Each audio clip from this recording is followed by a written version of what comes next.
It is Saturday, November 8th, and explosive news breaking this morning. The January 6th pipe bomber has been identified. The person who allegedly planted these bombs is an ex-Capitol police officer turned CIA agent.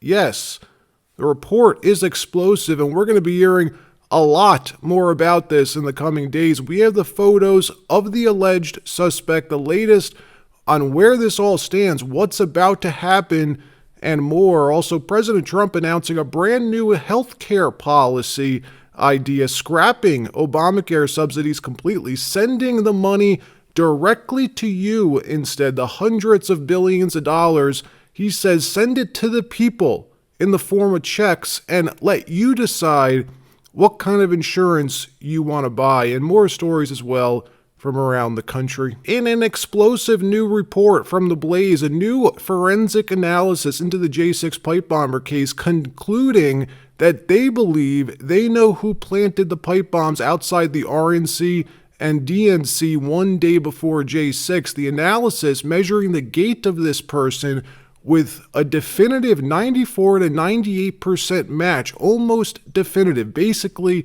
a definitive match, saying the unique stride of the J6 pipe bomb suspect was an almost definitive match to former U.S. Capitol Police Officer Shawnee Ray Kirchhoff, saying it is a high probability match to the unidentified pipe bomb suspect seen on surveillance video on J 5th, 2021. Shawnee Ray Kirchhoff, former Capitol Police officer currently working for the CIA's Campus Security Division, saying software used in the analysis placed the match at 94%. However, the forensic analyst who conducted the review estimated the similarity closer to 96 to 98%. Several intel officials who reviewed the findings concurred, according to this report. According to reports, folks, Shawnee Ray Kirchhoff's home in Alexandria, Virginia, now being monitored by law enforcement. This was confirmed by the Blaze News editor-in-chief, Chris Bedford, who said he went over there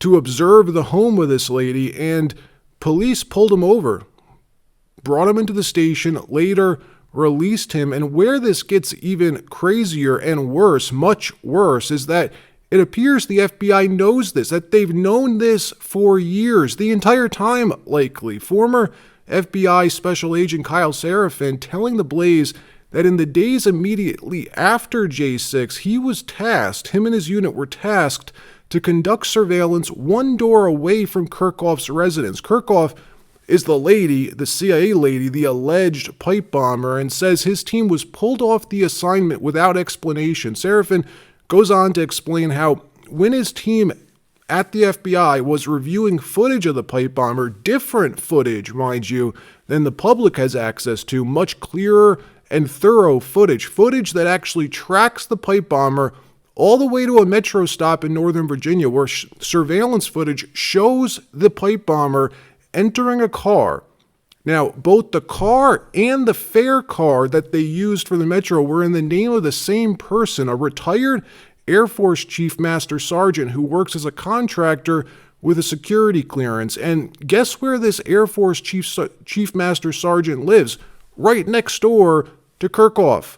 So why did the alleged pipe bomber, how did this lady obtain the car and the metro card of her neighbor to plant the bombs? Did she steal them? Did she ask to borrow them? I don't know. And former FBI agent Kyle Seraphin, he doesn't know either. When his team requested permission to interview this guy, his whole unit was told to stand down and was reassigned back to headquarters to pour over these low priority leads about minor J6 participants, he said. So what happens now? Well, The Blaze is reporting that this lady's home is under surveillance. Is that surveillance to protect her, or is she being investigated? I don't know. What I'm positive about, though, is that this story is about to explode. It's going to blow up. Expect to hear a lot more about this in the coming days. Kentucky Congressman Thomas Massie, very ticked off about this, posting on X today, America's waking up today to learn that Capitol Police turned CIA orchestrated the pipe bombs on J6, and the FBI's covered it up for over 4 years. I questioned FBI Director Wray, ATF Director Dettelbach, and the FBI Assistant Director for D.C., D'Antuono, under oath. All of them played dumb. Steve Baker, investigative reporter for The Blaze, writing, "This might just be the biggest scandal and conspiracy in American history. Many heroes were involved in bringing this to light, some we can name in the coming days, some who want no recognition at all, and there's much more to this yet to be told." So what in the world does this mean then? Why would our own government plant pipe bombs outside both the RNC and DNC on J 5th? What exactly was the goal? To pull resources away from the Capitol?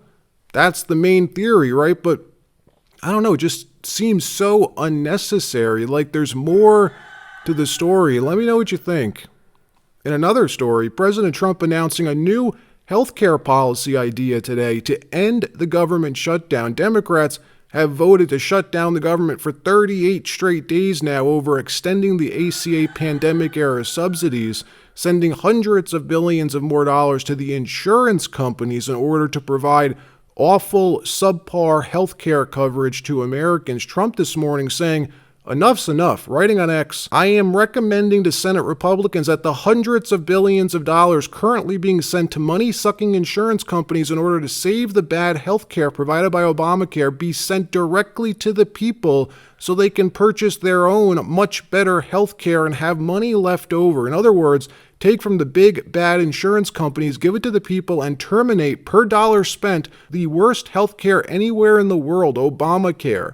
Unrelated, we must still terminate the filibuster. Senate Majority Leader John Thune rejecting Chuck Schumer's offer to reopen the government yesterday for a one-year extension of these pandemic-era ACA subsidies. Thune saying, "It's a non-starter, Chuck. You're out of options. There's only one path out, a clean funding extension, reopen, then we can talk about the healthcare mess that Democrats created." Watch what he said. The Democrat leader's proposal is a non-starter for the Republican majority.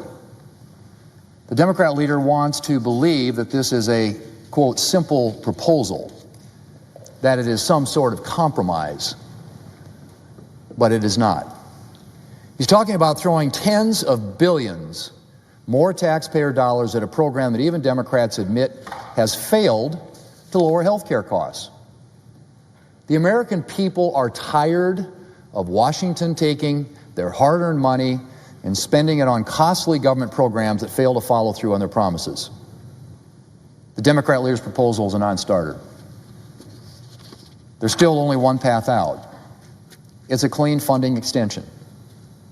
The House has already passed a clean funding extension. The President supports one and would sign it into law immediately. We're only a handful of votes away from passing one right here in the Senate, Mr. President, a bill that has been sitting at the desk now for 38 days.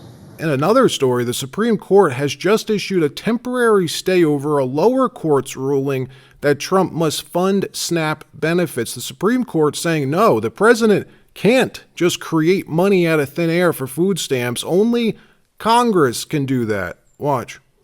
Well, so last night, just to very quickly summarize for everyone, the Constitution, basically the executive branch takes the money from from Congress, from the legislative branch. This goes back to the very beginning. We just can't create money out of the sky. That's not how the United States work. Right. It's interesting, the No Kings rally, right, where they said, we don't want a king in America, except now they want a king that can create money out of the sky, the clear blue sky.